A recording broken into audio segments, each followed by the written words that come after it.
Let's get into the policy issues. Oncology is not the only, medical imaging, radiology is in the same boat. We interviewed a senior person in the radiology community about an article they also wrote. There's a sense that I think everyone's smart to realize you need to get ahead of these problems before Congress steps in and forces it or something. Is that what's going on now with this paper, and with that coming up, there's going to be some panel discussions at ASCO. Do you think the oncologists in the year 2011 are realizing, okay, this is out of hand, we need to get ahead of this? Do you sense that? Are you hearing this from your I'm not sure that that is being picked up in the community. I think there are more people that are starting to talk about it. I think part of the problem is that Congress is unlikely to effectively address this because this is the equivalent of controlling Medicare costs or other problems that they've taken on. The general constituent doesn't want to hear that their health care costs too much. They just want to hear that their health care is covered. And so you know, you've got two parallel arguments going on. Everybody agrees we have to bring down the cost of health care. It's bad for our country, it's bad for health care in general, it costs too much. That's one hand. The other hand is arguing just make sure that I'm covered. Everybody wants to make sure that as an individual, he or she isn't going to find a situation where their health care is limited by some financial constraint. It's an understandable wish. It's probably unsustainable. But if you think about it, what we've done as a society is we've created a sense where we value healthcare above everything, above food and shelter, because we all agree that nobody in our society should go without food.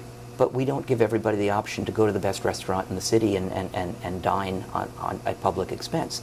We agree everybody should have a roof over their head, but not at a five-star hotel. And I've made that same point. For healthcare, we've decided everybody should have access to the very best, and money becomes no object. And that may have worked when Lyndon Johnson's Great Society ideas started percolating through in the 1960s. The cost of health care was much lower than anybody ever envisioned it would go. But if anyone had thought it through economically, what they would have realized is when you take away the moral hazards, there was no reason for health care costs to be contained.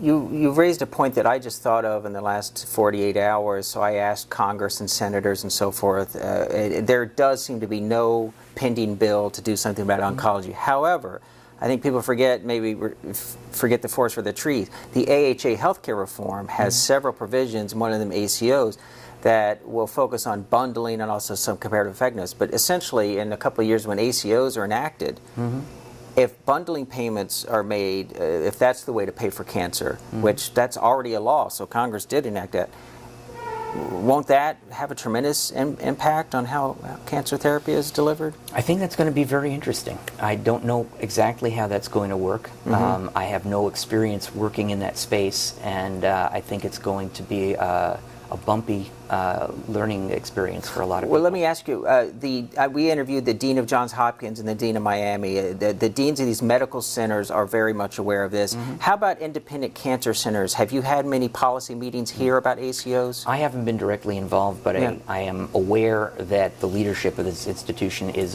very aware of the issue and is having extensive internal discussions on how we can cope with that. I think that one of the issues that we have to recognize is we can't expect any kind of control of these costs from the people that are making the drugs. So consider, for example, the company that's marketing this growth factor, just as an example, because it's not really fair to single out any one drug, but we're just going to take this as an example. These companies, that company and all the others, are publicly held companies. Their first responsibility is a financial responsibility to their shareholders. They have a legal obligation to do what they can to, within the confines of the law, raise the value of their shareholders. And therefore, they have to try to market the drug at the highest possible price to as many people as they possibly can. If they don't, their shareholders can sue them. Now, remember that as part of all this, the pharma lobby on Capitol Hill is the largest funded lobby that there is. It's bigger than the defense industry. It's in the range of $30 billion per year. It's unlikely that we're going to see in that environment a whole lot of help in bringing the cost of these individual drugs down. Nobody would be worrying about using a growth factor if it were $10 a shot. The problem is it's $5,000 a shot. The answer in terms of what it's true value and worth would be is probably somewhere in the middle. But we don't have a lot of forces pushing back and forth, and so we have new drugs coming on the market, such as ipilimumab, which just got approved under the, Yervoy under is the brand, Yervoy. yeah. For 120,000, yeah. Right, which I decided I couldn't figure out where Yervoy came from. I decided that based on the price, it's an anagram for oy vey. But the $30,000 a dose can only be expected in an environment where nobody is paying that, where it's some distant third party. Now, we can't expect the company to bring that price down if they can get that price. If they can get that price and they sell it at a lower price, they're not fulfilling their obligation to their shareholders.